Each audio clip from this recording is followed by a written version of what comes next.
അങ്ങനെ നമ്മുടെ യൂട്യൂബിന്റെ ഓരോ ഘട്ടം ഘട്ടമായിട്ടുള്ള നമ്മുടെ വളർച്ചയുടെ ഭാഗമായിട്ട് വെച്ചടി കയറ്റമാണെന്ന് പറയുന്നില്ല. നമ്മൾ ഒരുപാട് സ്ട്രഗിൾ ചെയ്താണ് ഇവിടം വരെ എത്തിയത്. പിന്നെ ഈ ദിവസം ഞാൻ ഇപ്പോൾ വളരെ അധികം എനിക്ക് സന്തോഷമുണ്ട്. കാരണം നമ്മൾ ഷോറൂമിനകത്ത് അല്ലെങ്കിൽ ഷോറൂമിൻ്റെ ആ ചില്ലും കൂടി ഇട്ട് വണ്ടി റിവ്യൂ ചെയ്തൊരു കാലം നമുക്കുണ്ടായിരുന്നു. അതിനുശേഷം പല പല ടെസ്റ്റ് ഡ്രൈവുകളായി ഇഷ്ടംപോലെ ധാരാളം വണ്ടികൾ, ഇപ്പോൾ ടൊയോട്ട ആയാലും ഹോണ്ട ആയാലും ഹ്യുണ്ടായി ആയാലും ഒരുപാട് ടെസ്റ്റ് ഡ്രൈവ്സ് നമ്മൾ ചെയ്ത് ഡീറ്റെയിൽഡ് റിവ്യൂ ചെയ്യാൻ തുടങ്ങി. ഇപ്പൊ നമ്മളൊരു ലോങ് ടൈം റിവ്യൂ, ഒരു 2 ദിവസം കിയ കാരൻസ് ഡീസൽ ഓട്ടോമാറ്റിക് നമുക്ക് ഇന്ത്യൻ കിയ വിട്ടു വന്നിരിക്കുകയാണ്.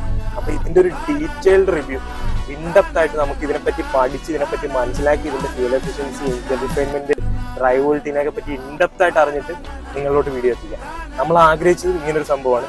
നമുക്ക് അത്രത്തോളം ഫ്രീ ആയിട്ട് അത്രത്തോളം നമുക്ക് ഇഷ്ടമുള്ള ലൊക്കേഷനിൽ കൊണ്ടുപോയിട്ട് നമ്മുടെ സമാധാനത്തിനും സമയത്തിനും സൗകര്യത്തിനും അനുസരിച്ച് വീഡിയോ ചെയ്യാനുള്ള ഒരു ഓപ്പർച്യൂണിറ്റിയാണ് ഇന്ത്യൻ കിയ നമുക്ക് ഒരുക്കി തന്നിരിക്കുന്നത്. അപ്പോൾ ഇപ്പൊ നമ്മളിപ്പോൾ നൈറ്റ് ഡ്രൈവ് ചെയ്ത് വീട്ടിൽ കൊണ്ട് വണ്ടി ഇടും. നാളെ വെളുപ്പിനെ നമ്മുടെ ഫുഡിന്റെ ഭാഗമായിട്ട്